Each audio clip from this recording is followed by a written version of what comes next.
আজকালকার ব্যবসা বাণিজ্যের সবচেয়ে বড় প্রতিবন্ধকতা কি জানেন? বিশ্বাস। এই খটখটে ডিজিটাল যুগে আমরা কত শত পৃষ্ঠার আইনি চুক্তিনামা সই করি, সিসিটিভি ক্যামেরা বসাই, কত রকমের ট্র্যাকিং অ্যাপ ব্যবহার করি, তাও যেন ঠিক বিজনেস পার্টনার বা কাস্টমারকে শতভাগ বিশ্বাস করে উঠতে পারি না।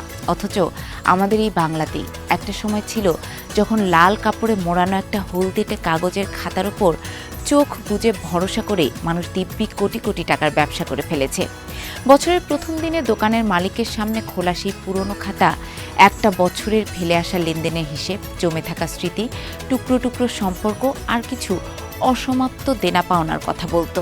এই ছিল ব্যবসার আসল চাবিকাঠি। আর এই বিশেষ দিনটির নামই হলো হালখাতা। 200-র বেশি সার্ভিস ও ফিচারে লেনদেনের সব বিকাশ অ্যাপে সম্ভব।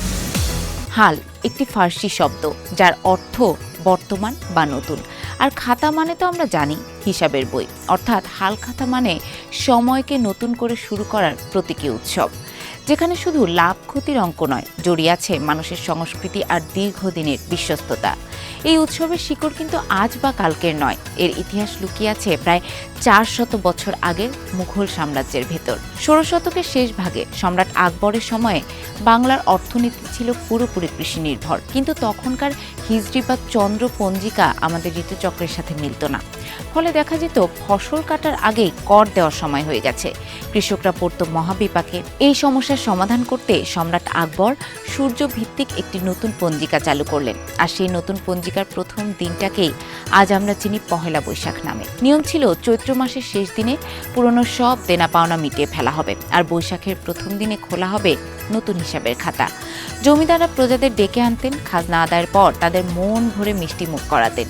উৎসব মুখর পরিবেশের মধ্য দিয়ে সূচনা হতো নতুন বছরের। এই রাজকীয় প্রথায় কালক্রমে আমাদের ব্যবসায়ী বা বণিক সমাজে প্রবেশ করে এবং রূপ নেয় হালখাতা নামের চিরন্তন ঐতিহ্যে। সময়ের সাথে সাথে বণিক আর ক্রেতার এই সম্পর্কটা এক অনন্য মাত্রা পায়। এখানে হিসাবের চেয়েও বড় হয়ে ওঠে মানুষের মুখের কথা আর পারস্পরিক আস্থা। পুরনো দেনা শোধ করা মানে শুধু টাকা ফেরত দেয়া ছিল না, ওটা ছিল এক ধরনের মানসিক শান্তি আর নৈতিক পরিশুদ্ধি। আর নতুন খাতায় নাম তোলা মানে ছিল ভবিষ্যতের প্রতি এক অলিখিত প্রতিশ্রুতি। আমাদের শহর আর মফস্বলের বাজারগুলোতে একসময় এই দিনটি ঘিরে এলাহি কাণ্ড হতো। চৈত্রের শেষ দিনে দোকান ধুয়ে মুছে সাফ করা হতো, রং বেরঙের ফুল আর আলপনা দিয়ে সাজানো হতো প্রবেশপথ। নতুন খাতাটি মুড়ে রাখা হতো লাল কাপড়ে, তার প্রথম পাতায় লেখা হতো কোনো শুভ বা ধর্মীয় বাণী, যা প্রমাণ করত ব্যবসা কেবল নিছক পেশা নয়, এক পবিত্র দায়িত্ব। এরপর শুরু হতো নিমন্ত্রণ। গ্রাহকদের বাড়ি বাড়ি রঙিন কার্ড দিয়ে দাওয়াত পাঠানো হতো। তারা আসতেন, পুরনো বাকি মিটিয়ে দিতেন, আর ব্যবসায়ী ভাইরা তাদের আপ্যায়ন করতেন জিলাপি, সন্দেশ কিংবা মিষ্টি বাতাসা দিয়ে। সেই মিষ্টির সাথে মিশে থাকতো বছরের পর বছর ধরে গড়ে ওঠা সম্পর্কের গল্প। পুরানো ঢাকার অলিগলিতে এই ঐতিহ্য আমরা যুগ যুগ ধরে দেখে আসছি। সেখানে ব্যবসা কখনো কেবল পণ্য ও মূল্যের বিনিময় না, বরং একটা ভালোবাসার বন্ধন।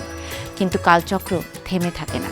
ডিজিটাল প্রযুক্তির আগমনে সেই লাল কাপড়ের কাগজের খাতার জায়গা দখল করে নিয়েছে কম্পিউটার, এক্সেল শিট আর কুইক বুকিং সফটওয়্যার। হিসাব এখন অনেক দ্রুত, নির্ভুল। এই ডিজিটালাইজেশনের চাদরে আমাদের হালখাতা আজ বড্ড ম্লান। তবুও শেকড়ের টানে আজও বাংলাদেশের মফস্বল বা গ্রাম কিংবা পুরান ঢাকার গুটি কয়েক গলিতে ছোট করে হলেও হালখাতা বসে।